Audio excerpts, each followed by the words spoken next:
အခုဒီ September လထဲမှာဆရာမတို့ရက်တော့အတိအကျမသိသေးပါဘူးဒီ COVID ကိစ္စနေပေါ့နော် September လထဲမှာဆရာမတို့စပြီးထိုးသွားမှာဖြစ်ပါတယ်ဟောပေါ့အခုလောလောဆယ်စီးရင်ကောက်ထားတော့အကျဉ်းမြင့်ပေါ့ဆရာမတို့3000ကျော်ရှိပါတယ်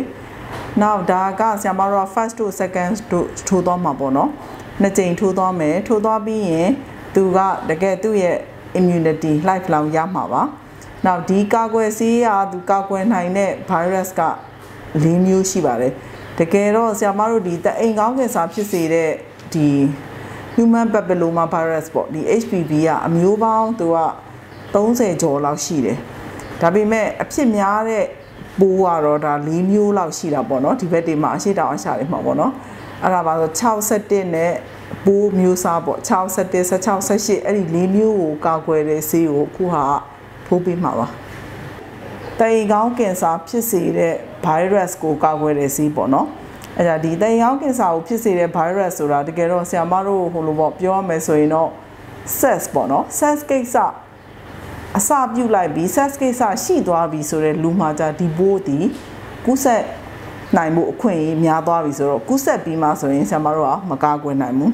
အားကြောင့်ဆရာမတို့ဒီအသက်ဘယ်လောက်ကစမလဲဆိုအသက်9နှစ်ပေါ့နော်9နှစ်နဲ့10နှစ်မိန်းကလေးတွေကိုဆရာမတို့အခုစပြီးတော့ထိုးသွားမှာဖြစ်ပါတယ်9နှစ်နဲ့10နှစ်ကိုရွေးတာကတော့ဒါဆရာမရဲ့ဟိုပါပေါ့နော် opinion ပေါ့နော်ဘာလို့လဲဆိုတော့ဒါဆရာမတို့ကဒီ9နှစ်နဲ့10နှစ်ဆိုတော့အရွယ်ဒီသူဒီဆရာမတို့ဒီ sex ကိစ္စပေါ့နော်မစတင်မီဒါအချိန်လေးပေါ့နော်အဲ့ဒီအချိန်လေးမှာအမိဖြစ်ကောင်းဖြစ်တဲ့အရွယ်လေးဖြစ်ပါလိမ့်မယ်နောက်တစ်ခုကကြတော့အရန်ဆရာမတို့အသက်ငယ်လွန်းရင်ပေါ့နော်